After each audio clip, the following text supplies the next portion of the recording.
All right, you guys. I was already in my lecture. I totally didn't realize I had muted myself. I wasn't paying attention. So welcome everybody. We'll start this again.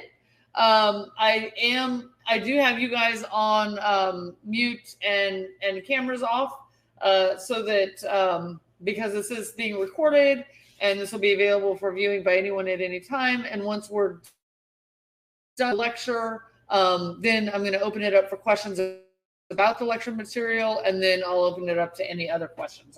Okay. And what I want to talk about tonight, and may spill over into next time too, maybe not. Hopefully I can get through it tonight. Is really talking about a training overview. I really want you to understand how to not lose the forest through the tree. We get really wrapped up, right? We've all been there. We've all done it, where we have a problem over here, and we're so feel it over here that we don't even realize the problem is way over here on the other side, dealing with something else. So sometimes we need to step back from our focus training. We need to step back and think about our overarching training and saying, are we doing what we need to be doing for the dog? Is the dog understanding us? Do I need to change something up? And so let's just kind of get the brush. Hang on just a second here. Okay, this is what happens. Oh, there we go. There we go. All right. So the first thing that I want to talk about, and sometimes I go back and forth. This is the first time I'm talking about this before I talk about the whole forest, if you will. There is no point in training our dog if we don't create an effective training session, right? I don't have a lot of time to spare. Most of us don't have a lot of time we're trying to waste. So it's really important when we take that we make sure we create an effective training session, okay? Not just putting in the reps. That's a lie. That's a myth. It's not about putting in the reps. It's not about if I just go out there and keep working at it, it'll happen.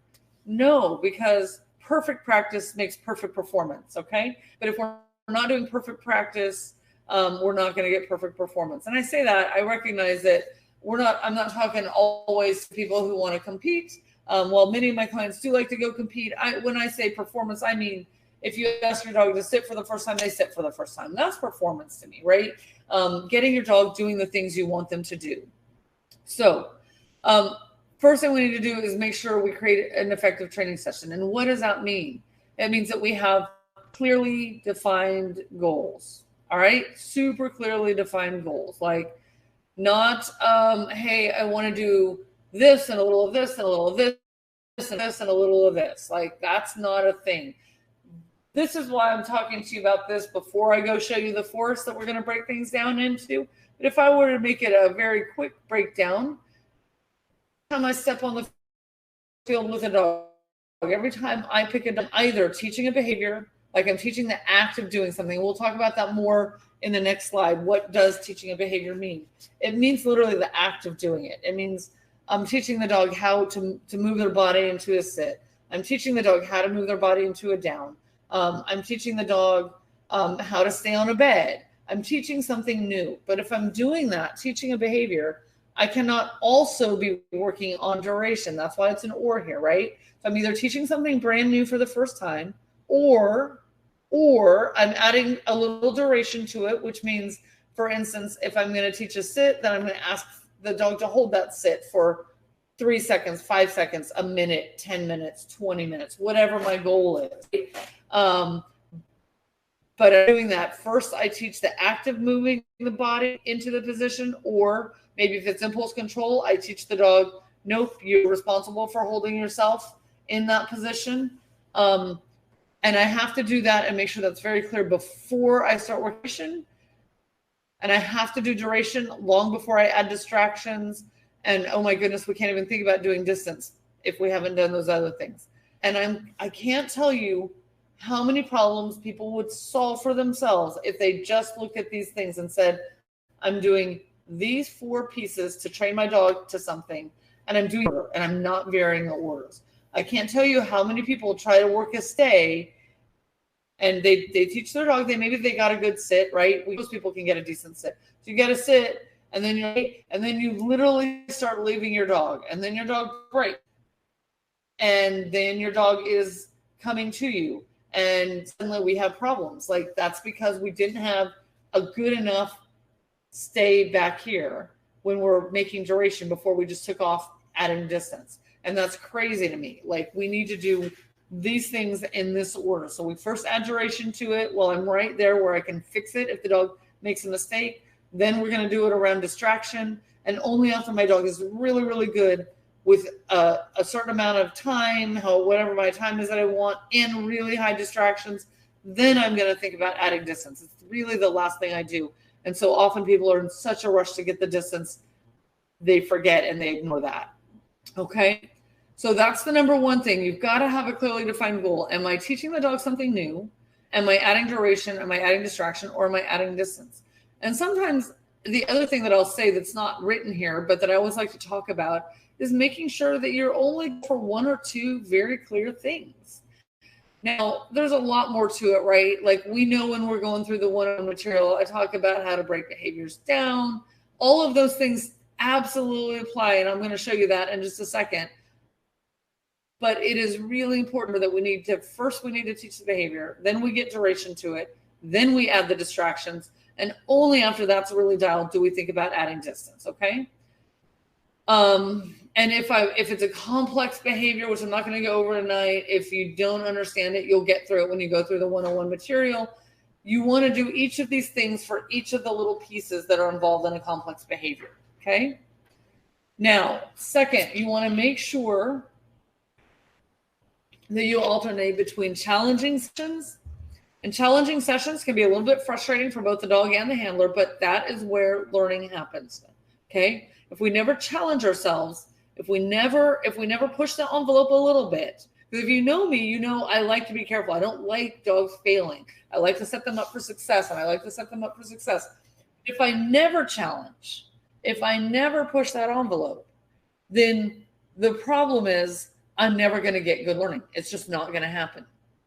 So, because learning happens at threshold. So, and threshold is just that place where you're close to failing, but not quite. Okay. Hopefully we stay on the not quite.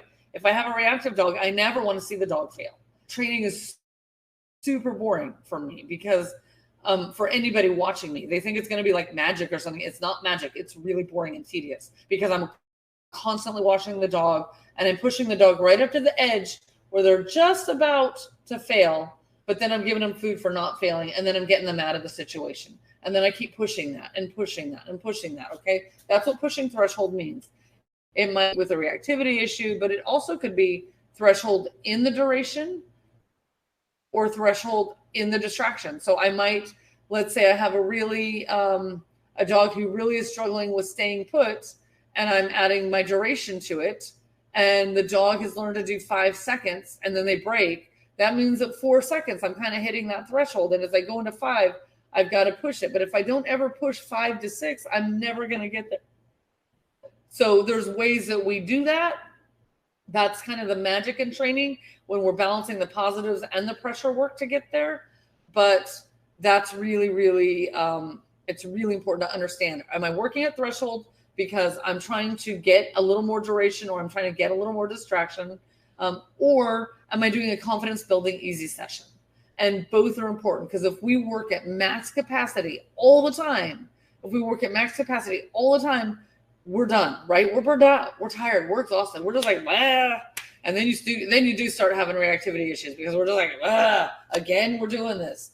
And it gets really, really frustrating for the dog and for the owner. So really important that we remember sometimes we need confidence building easy sessions. And what does that look like? It means something the dog can do well, and it isn't a huge challenge. And it might be, let's say you're working on duration and I'm working on the dog looking at my face. I'm going to work on healing. So for me, before I ever proceed to working on healing, before I ever tell the dog to move, I'm getting a sustained look. And I want about a 3-minute sustained look before I ever move in a heel pattern with a focused heel. I need about a 3-minute sustained look. Why? Because ultimately my goal is for my dog to look at me while I'm healing.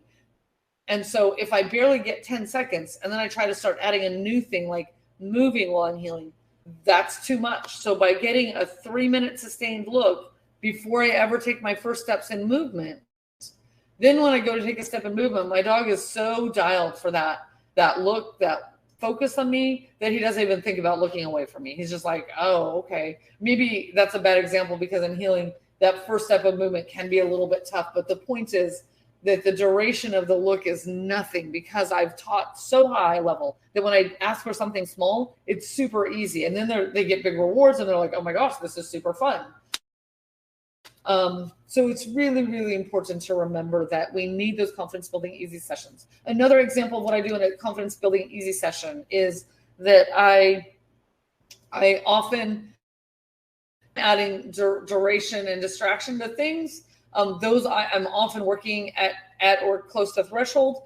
And then maybe I just need for the dog to have a little break and a little blowout. So I go do something super easy back in teaching a behavior where the rewards are fast.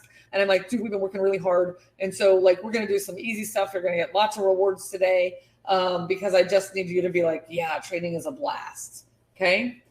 So that's really, really important to remember. That's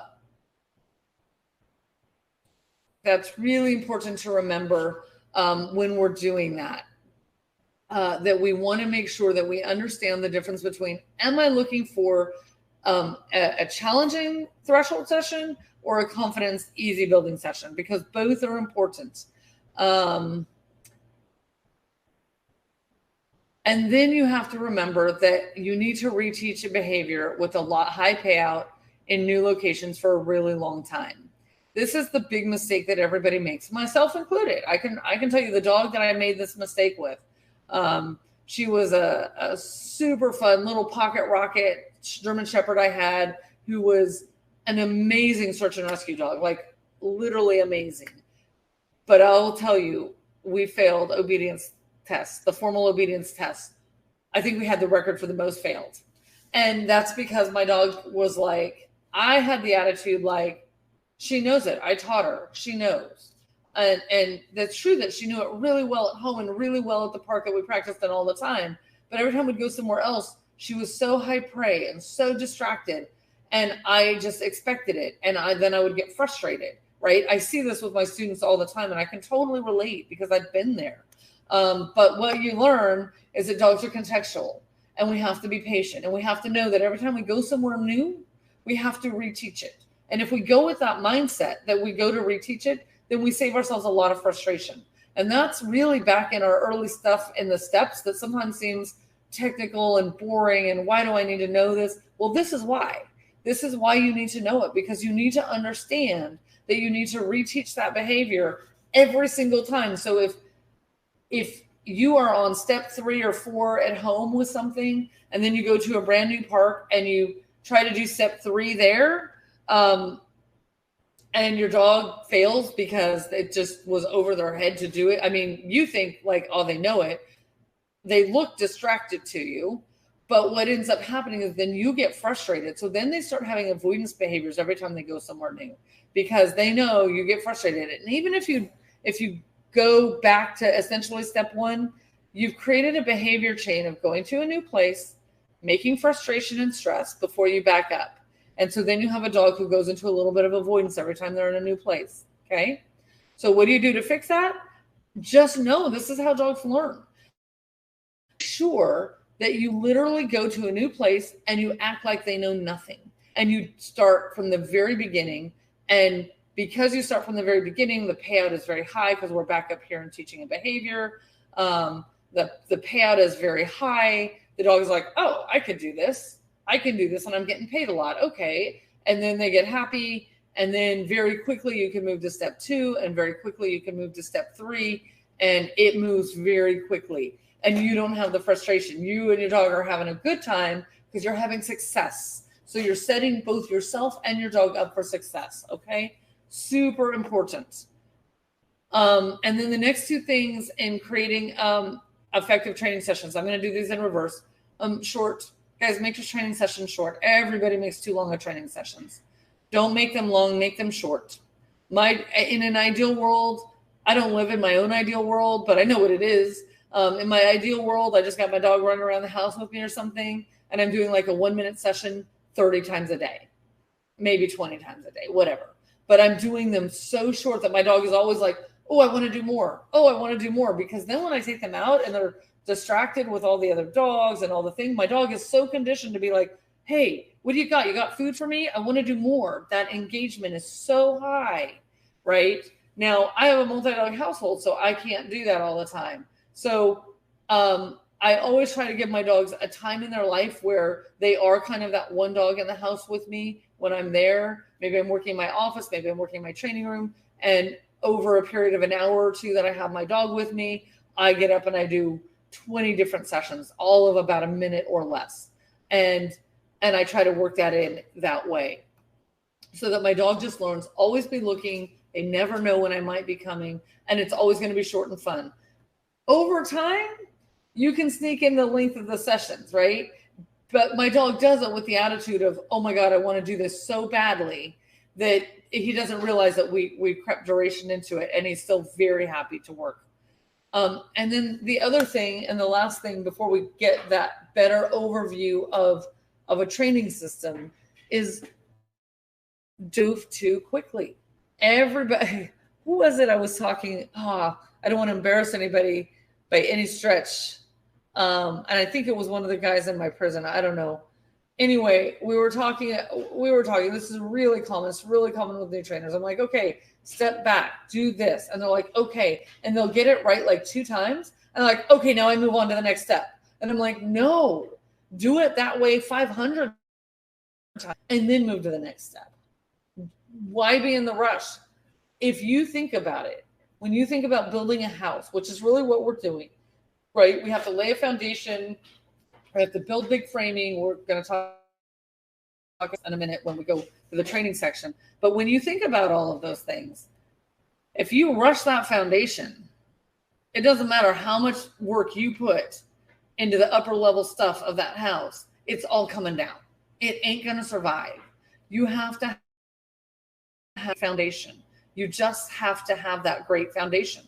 It's really, really important. So make sure that you do so many reps. I'd way rather you move too slowly than too quickly, although there's problems with that too at times. But mostly, just don't move too quick. Understands that dogs need reps.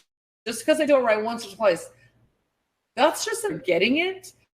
If you change the rules, then it's really not going to be fair, and it's really going to drop really, really badly, okay? So really important to remember, don't move on too quickly. Don't be in a rush to get from here to here or from here to here. Just because you've got 10 seconds of duration, I mean, that's wonderful. That's great. Celebrate that, but don't be like, okay, at 10 seconds duration, let me start adding distractions. Get 3 minutes of solid duration and then go back so that when you're adding your distractions, I'll get to this over in the other part, that it's better that you're not anywhere close to threshold on 2 different pieces of the same thing at the same time. It's really, really important, okay? So this is how you create effective training sessions. This just happens in my head. I think when you're first learning it, it's really helpful to log it out, write it out. But here's what we have. Clearly defined goals. Make sure you understand where in our system we're working on teaching. Is it teaching a behavior? Are you adding duration, adding distraction, or adding distance? And sometimes you might intend to do one thing, and then you get out into your session, and it suddenly changes, and you didn't have any control of that. That happens to me on the regular. When I do my board and trains and I go take them out into the world, that can happen to me. I may go out there with one idea, and maybe the first session or 2, I'm really careful about where I take my dogs, know that I get what I need from them. But then after that, sort of part of the training is for me to go deal with the world. So like, I'm not as careful. Once I know the dog is like, I'm thinking about sending the dog home, I'm not super careful. I'm just like, okay. And I may go out with the idea that I'm going to work downstairs out in front of Safeway, and I'm going to do all the things. And then we get there and they're having some festival. And I'm like, oh, this was a lot. You know, there's like a whole sidewalk set of vendors and stuff. And I'm like, maybe suddenly I'm not going to work duration as long as I thought I was going to, because I'm suddenly now working distraction. because I've got really heavy distraction and I didn't realize that was going to happen. These things happen all the time. Sometimes they happen in the moment, and you just have to read the moment. The better you are at training your dog, the more you learn, the quicker you get it shifting. The quicker you get it shifting, the more clarity you give to your dog, and the better trained you and your dog become. Okay. All right. Whew, that was a whirlwind on one slide. I'm trying to keep myself reasonably on time. And about this for days. So I'm not doing the big full webinar. I'm not even doing parts of the webinar right now. I am just wanting us again to step back from all the nuances that I have in the training program and recognize that sometimes we need to look at the broad brush. Okay. So in the broad brush, let me try to get my mouse up there. Yeah. Sorry guys, I'm having a little problem with my mouse tonight. Oh well, that's all right. There we go. All right. I think you can see it now. Okay. And then it just disappeared. I don't know what's going on. I don't know what's going on. It's okay. I'm not too worried about it. So we start with the 101, right? This is just how we have the course broken down. 101 to 201 to 301. So let's get that in our head first. 101 is our foundation. And again, you can't build a house without a foundation. So this is where our foundation is. This is where we're going to create engagement. We're going to create a dog that wants to work. We're going to do that by understanding what their triggers are and creating value. Value to me, value to the kibble, value to the treats. I'm not gonna sit there and devalue me through everything, right? So again, I'm not doing a whole lecture on engagement. Anybody that knows me, that's been around for a while, knows I can spend hours talking about just engagement. Today, I just want to give you that broad brush. So if you don't understand some of the terms I'm saying, it's okay. Focus on the things you do understand and just come back to the recording and look at it once in a while to help you understand how it moves through, okay? You can see over here, one of the things we have to do is create effective training sessions. And I've just gone over that with you guys. We've just looked at that. But now we're going to go backwards to what it is we're trying to teach in those training sessions. And the first thing we're trying to teach is that foundation to obedience. And that is done pretty much entirely with a positive reinforcement basis. And we're teaching our dogs our clear communication systems. All of our marker systems got to get taught. We're going to teach them how to move their body to follow us. We're going to teach them how to do active behaviors and work for it and get positive reinforcement from it. So I'm not going to force the dog to do anything, because the thing I hate, like, pressure works and you can teach and you can force through dogs, of course.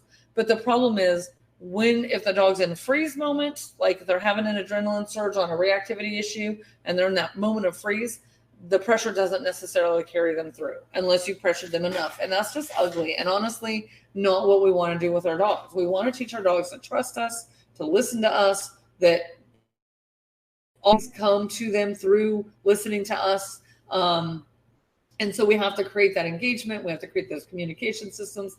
And we have to teach the behaviors through positive reinforcement. And like I said, everybody wants to rush this and jump up into the other stuff. And I get it. I really do. But man, making that foundation is so important. And the better you understand how to do it, the faster it can move. I can lay a foundation really, really fast. But I also have an eye for when to back up and relay something, and whether or not the dog is actually understanding what I'm doing. You'll develop that eye the more dogs you do, the more you train your dog, the more you watch your dog. If you want, I encourage people to do video sessions. And I know we've been a little bit inactive on here, but we're starting through here. So I really encourage you to do some video. Don't be afraid to post it. Even if you don't post it, watch it for yourself. You will be amazed at how much you learn from looking at yourself on video. Then we have, after we've gotten a really nice solid foundation to obedience, then we start thinking about, okay, now we have to add some pressure tools. And by the way, I know I say this to everybody individually, but I just want to make sure I'm really clear here. All of this foundation to obedience, it has to happen in a quiet space. I can't take a 10-year-old to a River Cats game and start trying to teach them algebra. And everybody wants to take their dog to the park with all the other dogs running around and start trying to train. This is the reason that I don't really do group beginning obedience classes, because while they can be effective for some dogs, they are not effective for a large number of dogs. And that's why there's such a high dropout rate, because the dogs are so distracted, which is here at the top level, and we're trying to lay a foundation. This is why I like private lessons or one-on-ones to get this foundation laid. Okay. But once we have those tools on board, again, because we're introducing tools, this time the pressure tools and the pressure and the communication that involves that, we need to make sure that we do that also in a quiet environment. Trying to teach my dog about pressure when they're in an over-aroused state just causes us to ramp up our pressure really, really high without having the dog have actual learning. And that becomes the problem. So it works when we're actually doing the pressure, but it doesn't necessarily prevent the dog from making the same mistake over and over and over again. Okay. So this is where we want to be in a quiet spot. We want to decide, are we going to pressure? I mean, because there are people that are like, oh no, I want to try to train only in positive. That's great. That's good. I'm not here to talk one way or the other about that. If you've talked to me at any length, you know, I feel like it's most dogs benefit from the clarity of having some clear boundaries. But how much that is for each dog and each person and each team is really unique to that team. You cannot introduce pressure thoughtfully if the dog doesn't already know the behavior, right? So this goes back to what I was just talking about. People tend to move too fast. They think the dogs know it, and then they don't know it, and the dog's under a little bit of pressure, and the dog truly is startled and unsure of themselves. That's not good training. The dog must know already. The dog must have shown me that when I move my hand, when I say the word sit, and let's say I give the dog the physical cue, because dogs are better with physical cues than just verbals. Not to say I don't expect verbals, but I'm just saying that I'm giving the dog that help even. And the dog must do that 9 times out of 10, not once or twice, 9 times out of 10, 95% of the time, 95 out of 100 times, the dog shows me they move instantly into that. Then I know that I can bring a little bit of pressure there, but not until then. And we're going to decide what type of pressure. And we're going to remember all these things that I need you guys to remember about pressure. Are you trying to do informational pressure versus teaching pressure versus punishment and versus nagging? I'm not going to delve into all of it tonight deeply, but I do want to go over it really quickly so that you guys do understand. This is really important. This is another place people get hung up and things are not how they should be. So when I talk about informational pressure, it's really important to understand that what I'm talking about is something akin to low-level e-collars or a little gentle tuck, tuck, tuck, tuck, tuck, tuck, tuck on the leash, right? This is no big correction. It's also not going to change behavior. All right, let's be really clear. Informational pressure will never change behavior. What I'm doing informational pressure for is to allow a dog to make a connection between their movement and their behavior and this funny feeling, whether it's tuck, tuck, tuck, tuck, tuck, tuck, tuck, tuck, tuck on a leash, or whether it's little low e-collar or pressure that's a little bit like a fly bite on an e-collar, where it's not really aversive, but they understand that if they, let's say, for instance, if I'm teaching place, or I call it bed, but a place, and then if they step off into the hot lava, right? It's like, it's, in case you don't know it, you have a bed, and when we were kids, we would step on the stepping stones, and all the bark surrounding the stepping stones was the hot lava, right? That's what place is, right? It's like stay on the bed, but if you step onto the bark or onto the other stuff off the stone, then it's a little bit of pressure. And in the beginning, I do informational pressure, and we have to understand you're not going to see behavior change. So if you're doing informational pressure and you think, oh my goodness, I'm not seeing the change, this isn't working. No, it is working. It's just to allow the dog to make the connection. It's not going to change behavior, but it allows a dog at a very low level to be like, down and the funny feeling happens, my paw comes up because I'm helping that happen, and that goes away. Like, I don't really care. And then I'm going to move once I think that they have that, and I might not see anything, because remember, there's no behavioral change. So I might not see anything, but my goodness, I'm like, I know it because I've done it, and I've given my dog a couple of sessions. And so we've done that informational pressure, and now we're ready to move to a teaching pressure, not a punishment pressure and not a nagging pressure. I'll talk about nagging, because nagging is kind of similar to informational, but one is good and one is bad. Informational good, nagging bad. So I'll get there in a minute. So what I mean by teaching pressure is, it just means that, again, things quiet for the dog, but I'm using just enough pressure to see behavior change in a quiet environment. So if I have, for instance, a people reactive dog or a dog reactive dog, or whatever the trigger is for the dog, and I don't have that trigger there, and the dog starts learning, oh, hey, that's a little bit much, and I get it. You don't want me to put my paw down. Okay, that's fine. I won't. And they'll be like, I'll just sit up here, or I'll just go to bed, or I'll like whatever. The minute that trigger's in play, the arousal shoots up, and the dog goes higher, and then it fails. And people say, oh my gosh, it failed. No, it didn't. Because remember what I've said, you have to teach in context to the dog. So that means in context in place, in different environments, and it also means context in time, like for duration. It also means context in arousal. And in a really good, thoughtful introduction of pressure, you're going to bring your arousal up slowly but surely. Okay? So I'm not going to go from nothing to the dog's main trigger, right? That's crazy to me. That's absolutely crazy to me. I'm literally going to be like, okay, I'm going to, let's say the dog is ball crazy. I'm also not going to use a ball for the first thing. Maybe the thing I do is I sit down. Sometimes that's really what it is. That's the minute, because dogs know the minute their handler sits down, they're not training anymore. I hate to tell you that. You guys know that's true. The dog will be, if you're standing there looking at the dog is like, they're ready for me. And then the minute you sit down, the dog like hops off. The minute you relax, right? The dog has read this a million times and you didn't get up. So I sit down. It's very quiet. The arousal is not high, but I've introduced a little bit of a distraction. So I've had to use a little bit of that, but it's just me sitting. It's not like I'm introducing distractions. I just sat, and then I maybe had to go up in my arousal a little bit. And I'm slowly going to be thoughtful to raise the dog's arousal level thoughtfully. And every dog is a little different. And that's really a trial and error thing. And so it's really teaching level is when, if the distraction here, you go to just enough pressure to stop and make the behavior change. Okay. Punishment. So if it's on a scale of 1 to 100, and you have, let's say you're in a low space. So you say you have an arousal level of 20. The dog's not asleep, but you have an arousal, we'll just call it 20. So that means, and the dog is doing fine. And a little distraction came into play, whether it was the handler sitting or moving. It's, you're creating just a hair of distraction to see if the dog will push the envelope. The dog does push the envelope, fails. And so the dog went to say a 25 in arousal, so you're going to have to go to a 26 in pressure.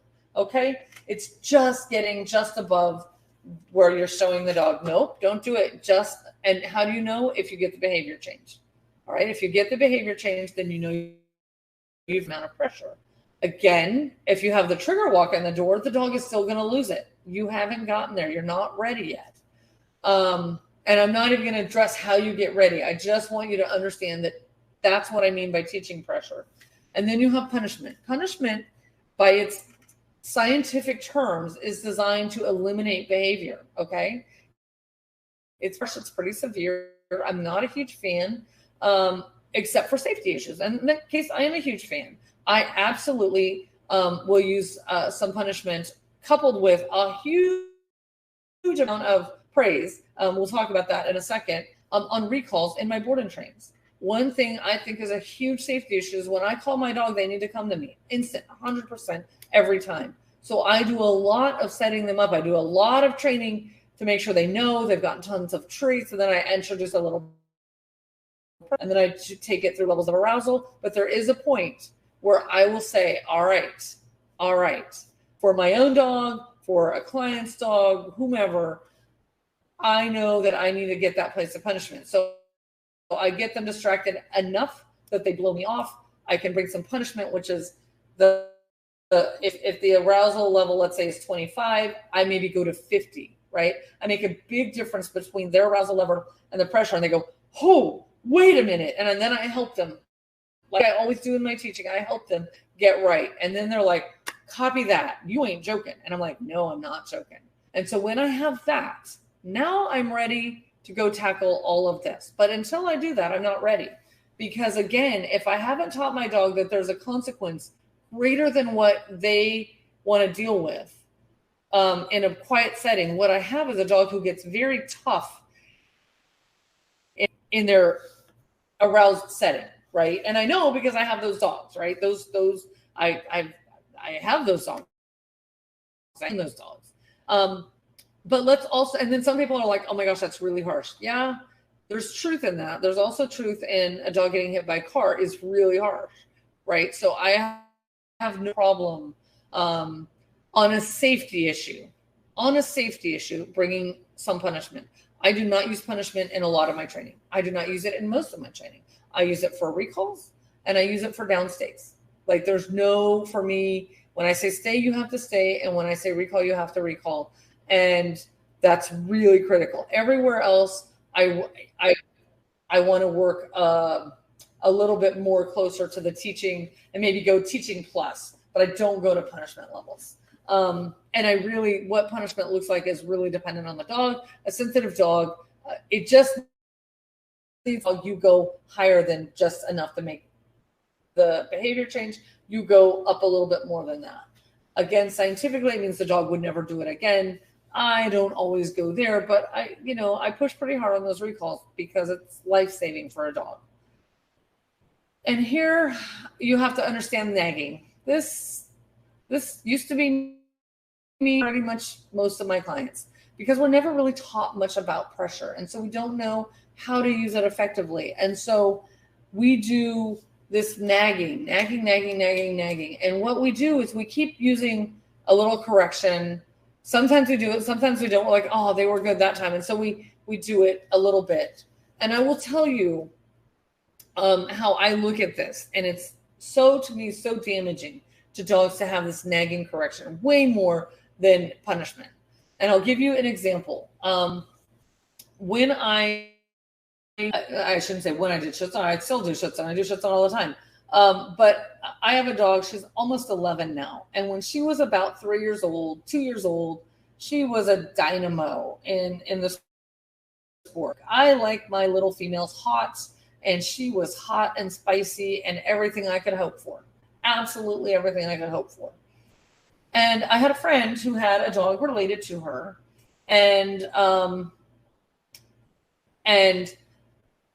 if I'm going to teach my dogs in the sport world to bite, I'm biting a sleeve, but I'm making aggression. If I'm going to teach them to bite, I must teach them to out. It's not an option for me to build a dog to bite without having exquisite control. All right. It's very, very critical to me. It's very, very important.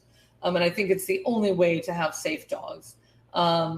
And so we were teaching her on the helper, and I do a lot of things to get my dogs ready. I do all of this. I teach them. I exchange for toys. I teach out. I teach out with e-collar or with physical mechanical pressure. I do all the things way before I introduce the helper. But man, when you introduce that helper and you're teaching out for the first time, it's really hard because the dog is like, oh my God, I get to bite. This is like the best thing ever. And they're biting the sleeve and all of that. And I took this little female and she's tiny. She's little. She's like 50 pounds. But I know her. I knew her then. And I cranked pretty hard on that first, when I tried to get her to out. She didn't want to out. She not had to do that off of a sleeve before. And I had prepped her. I knew all the foundation building blocks. But we were in that final stage of teaching. And I went to correct her. And let's just say on a scale of corrections, I mean, I'm pushing the 100. I wasn't on e-collar. I was on mechanical. And I mean, I was winding up and like crazy, like 3 times. It took me 3 times before she let go of the sleeve. And I had 3 very hard corrections. On a scale of 1 to 100, we'll give them about 100. Okay, maybe 95, but at about 100. And then the third time, she's like, holy crap. And she turns, I'm telling her to out, and I'm having her immediately come to Foos with me into healing, which she knows very, very well. She gets into Foos, and as soon as she does what I ask her to do, I reward her, right? With all the stuff we've done in the one-on-one stuff, I reward her. So I want to put these pieces together. And then I do it again. And the second time she's like, oh no, I'm biting this guy. I'm ignoring you. I don't need you. And so I do the same thing. It takes like 3 times. And then she does it. And the second time, the third session, or the third repetition, it took me like twice. And then you saw her click into gear like, oh, I out, I go with you, I get the sleeve again.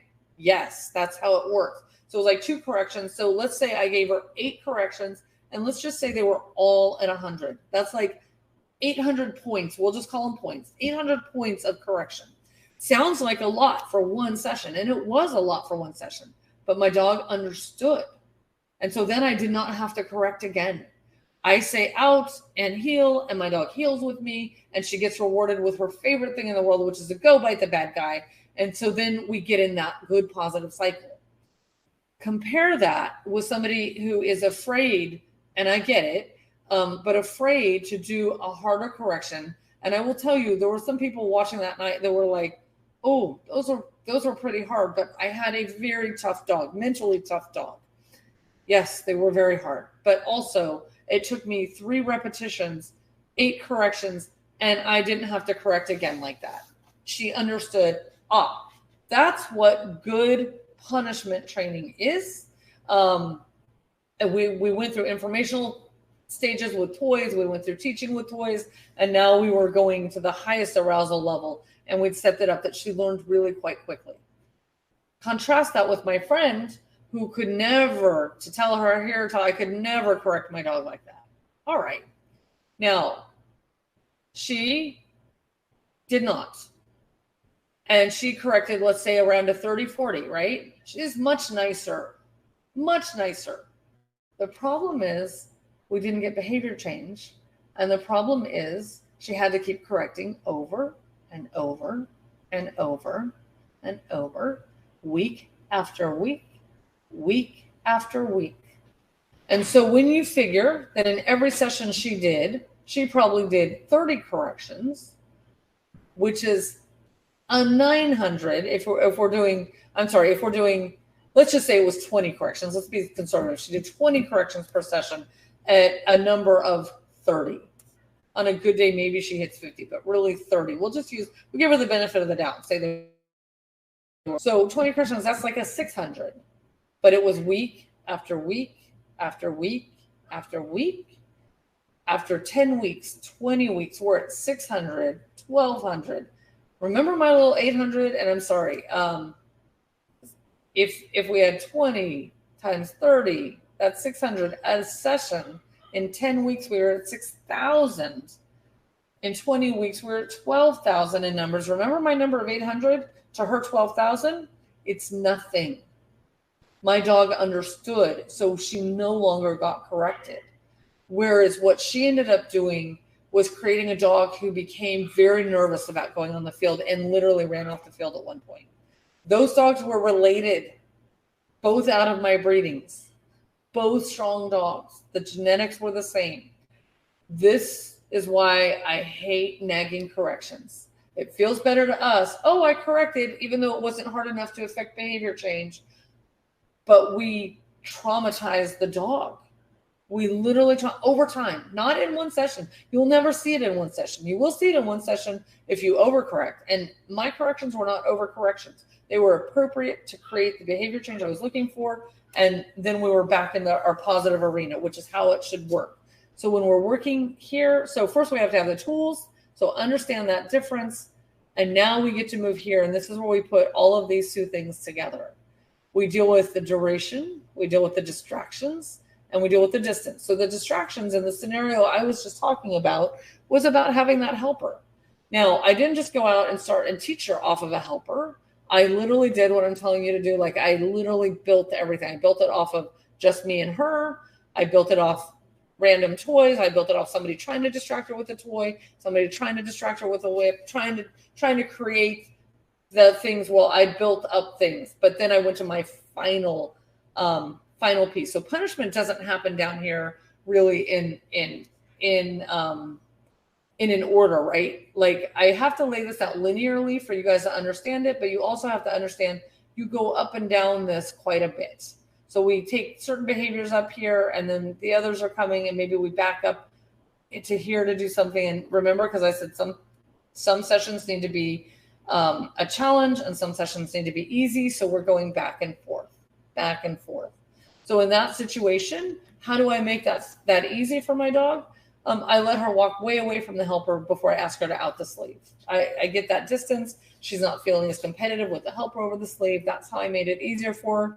How do I make it harder? I ask her to finally out off the helper while he's still wearing the sleeve. That's the hardest. And then, of course, that's where we made those corrections.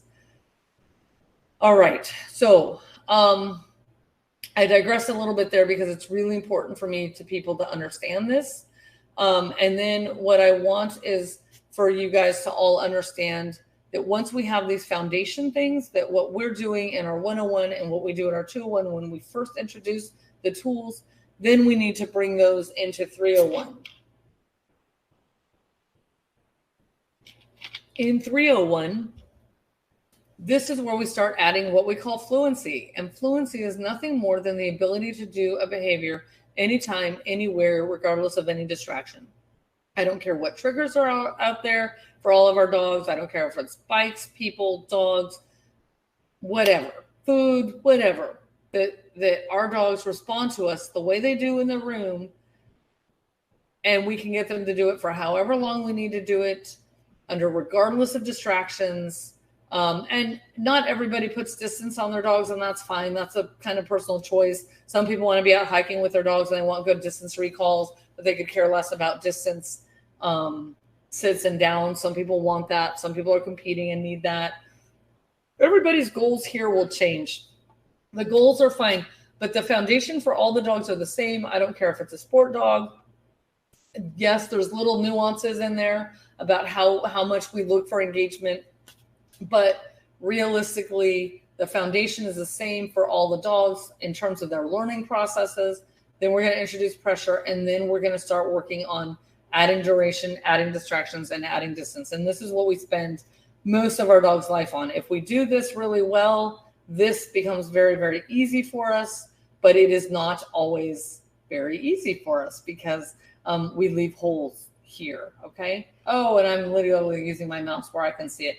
We leave holes here, and so we don't always, we see the flaws here, and we get busy trying to fix them here in the 301 when really the flaw might be that we didn't teach the dog correctly amount of pressure, or we didn't teach the dogs a good enough clarity and how to do a behavior, and we just lumped things together and thought that they understood. That's a really common one for healing. Healing is very complicated, and I break healing down into many parts when I'm building that. That's for a whole nother discussion. And I made it in time to give you guys some questions. So hopefully this gives you some idea of how to look at training when you step back and you look at the course and what it all looks like between 101, 201, and 301 and how it ties together. All right, I'm going to open it up for questions.